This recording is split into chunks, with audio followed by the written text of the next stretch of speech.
Petite pause culture du week-end, bienvenue dans le théâtre-musée de Salvador Dalí à Figueras en Catalogne. Donc quand on rentre, on accède d'abord au patio. En fait, ce musée il a été construit sur un ancien théâtre et le patio, là où qu'on voit devant nous, c'est là où se mettait l'orchestre de musique. Et derrière, il y avait donc la scène. On va y aller.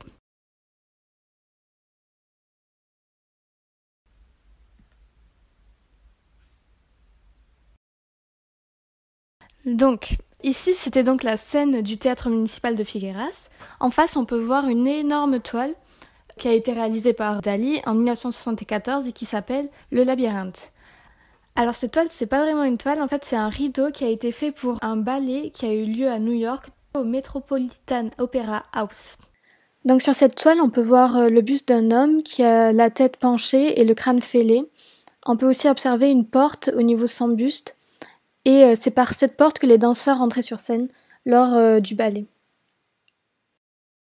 Les dimensions, c'est quelque chose d'énorme puisqu'il fait 8 mètres de hauteur et 13 mètres de longueur. Et pour revenir au ballet Le Labyrinthe qui a été fait, pour lequel ce rideau a été fait, en fait ce ballet il a été inspiré du mythe de Thésée et d'Ariane. Donc petit rappel du mythe de Thésée et d'Ariane, on a donc Thésée qui est prince d'Athènes et fils d'Égée, et Ariane fils du roi de Crète. Et Thésée, le bon soldat, veut tuer le Minotaure qui est enfermé dans le labyrinthe. Parce que le Minotaure, en fait, il est en train de manger plein de jeunes filles.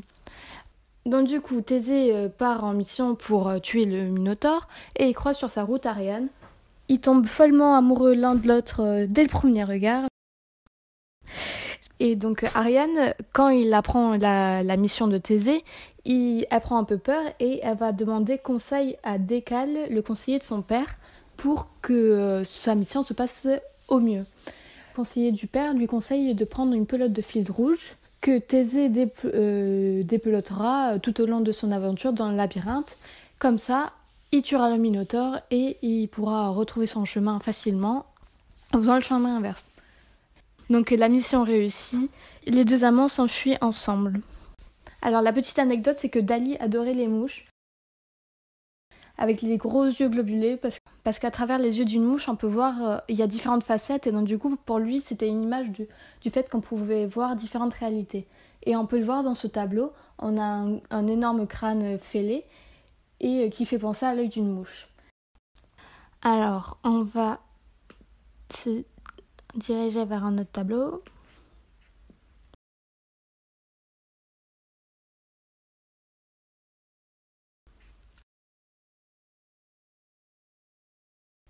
Donc cette œuvre s'intitule Le Torero hallucinogène. Donc c'est une œuvre très complexe et très complète. Elle date de 1970 et Dalí a mis 2 ans à la réaliser. Donc on peut voir de nombreux bustes de la Méduse de Milo. Donc elle est représentée au moins 28 fois, parfois de face, souvent de face et parfois de dos. Et un peu plus à gauche, en haut, on peut voir le visage d'un taureau qui est en train de succomber à ses blessures. On peut voir le visage du toréador dessiné par le buste de la muse et là autour il y a son béret. On peut aussi voir ici un cadavre de cheval sur le sol et tous les petits points qu'on peut voir partout dans le tableau, c'est en fait des petites mouches qui signifient la putréfaction. En bas à droite on peut voir un petit qui regarde la scène. En fait ce petit c'est Salvador Dalí lui-même qui s'est représenté.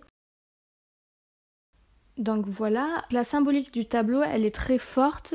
Déjà, ce tableau, elle était fait en hommage à un toréador qui est mort à cause d'un taureau. C'était Manolete, il est mort en 1947. Et c'est lui, en fait, que Dalí a représenté à travers les deux muses, ici. Petite anecdote, c'est que Dalí a eu l'idée de ce tableau quand il a acheté une boîte à crayons où il y avait une muse dessinée dessus. Et en ouvrant la boîte à crayons, il a direct vu le visage d'un toréador. On va arriver donc à la dernière œuvre que je vais vous présenter. Il s'agit de Gala nu devant la mer à 18 mètres. Laisse apparaître le président Lincoln. Il a été réalisé en 1975. Donc du coup, ce tableau est très spécial puisqu'on peut avoir différentes interprétations suivant le regard donc à 18 mètres ou de face ou encore plus proche. Là, on est à 18 mètres et donc on peut observer le visage de Lincoln. Ce visage, il a été conçu par le cyberticien Léon D. Harmon. Donc du coup, c'était une prouesse technique à l'époque de faire ce genre de choses, de pixeliser autant une image et que quand même on constate que ça soit le visage de Lincoln. Donc on peut déjà souligner l'avant-gardisme de Dali dans ce tableau. En se rapprochant, donc, on peut voir Gala nu qui regarde la mer à l'horizon à travers une fenêtre. Et on peut observer que la fenêtre à travers laquelle Gala est en train de regarder la mer, en fait, c'est ce qui a constitué le visage de Lincoln. En se rapprochant encore plus, dans 2 pixels, on peut voir les images originales des 2 représentations qu'on peut avoir dans le tableau. Donc on peut voir Gala devant la mer et on peut voir le portrait de Abraham Lincoln. C'est tout pour moi, maintenant je vous laisse avec Charlotte qui va vous présenter la salle des trésors. Parti pour la visite de la salle du trésor du musée Salvador Dali. Et on commence avec un premier tableau qui se nomme Portrait de Ramonetta Monsalvatje, peint en 1925 et donc pas de surprise par Salvador Dali. On passe ensuite à un tableau peint en 1962 qui se nomme Étude pour la bataille de Tétouan. Le tableau qui suit est un tableau qui représente la ville natale de Salvador Dali, donc Figueres, l'endroit même où se trouve le musée, et qui se nomme Jeune fille de Figueres et qui a été peint en 1926. Ce tableau représente aussi l'enfance de Salvador Dali, car il a été peint car il l'a peint à l'âge de 19 ans, donc en 1923. Il s'appelle Port Alguer et il représente la ville de Cadaqués, une ville dont Salvador Dali a passé énormément de vacances d'été. Et on remarque ici les touches d'impressionnisme dans l'eau, tandis que les représentations sont quant à elles peintes à la manière cubiste. Ce tableau assez étrange, rempli de raviolis, s'appelle Chair de poule inaugurale et a été peint en 1928. Ce tableau représente une femme que l'on nomme Gala, qui s'appelle et dont le titre est Gala regardant le Christ hypercubique, peint en 1954. 3 autres tableaux sont présents dans cette salle représentant Gala, donc lorsque j'aurai fini de présenter les 4 tableaux, je vous dirai qui était cette personne pour Dali. Ce tableau-ci se nomme Leda atomique et donc il a été peint entre 1947 et 1949 et il fait référence à une histoire de la mythologie, donc avec Leda et le cygne. Donc finalement, qu'est-ce que cette histoire? Donc Leda était la reine de Sparte, mariée à Tindar, et Zeus a été séduit par sa beauté et donc a pris l'aspect d'un cygne pour pouvoir aborder la reine. Et sous cet aspect, il féconde Leda, qui était elle-même fécondée par son mari. Et donc de cette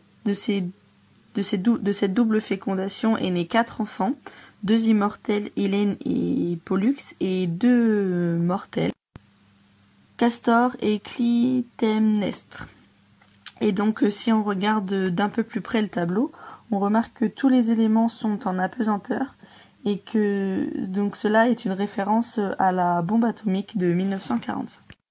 Que toujours pour rester dans l'année 1945, on est sur un tableau qui a été peint par Salvador Dali aux États-Unis et qui a été fini un jour avant la fin de la guerre, pardon. Et donc il est important parce que c'est le pain est l'un des symboles les plus anciens et les plus présents dans l'iconographie de Dali. Et en plus, dans cette œuvre, Dali compare l'homme au pain, c'est-à-dire mou à l'intérieur, car l'homme est capable de ressentir des émotions et des sentiments, mais dur à l'extérieur avec comme une sorte de protection. On a donc ici l'un des 4 tableaux donc représentant encore une fois Gala. Ce tableau se nomme Gala nu de dos et a été peint en 1960. On a ici le tableau se nommant Galarina qui a été peint en 1945. Et enfin le tableau se nommant Portrait de Galarian dont je n'ai pas la date. Ces 4 tableaux représentent Gala, donc la question que tout le monde se pose, c'est qui est donc cette Gala. Donc finalement, Gala était l'épouse de Paul Éluard, qui était un autre artiste, et c'était une migrante russe dont Dali tomba follement amoureux et dont l'amour était réciproque. Cette migrante russe fut la muse de Dali, et en raison de leur liaison, car elle était une femme mariée, Dali se brouilla avec son père et sa sœur. On a ici ensuite un tableau ici qui montre bien l'influence de Picasso sur les œuvres de Dali.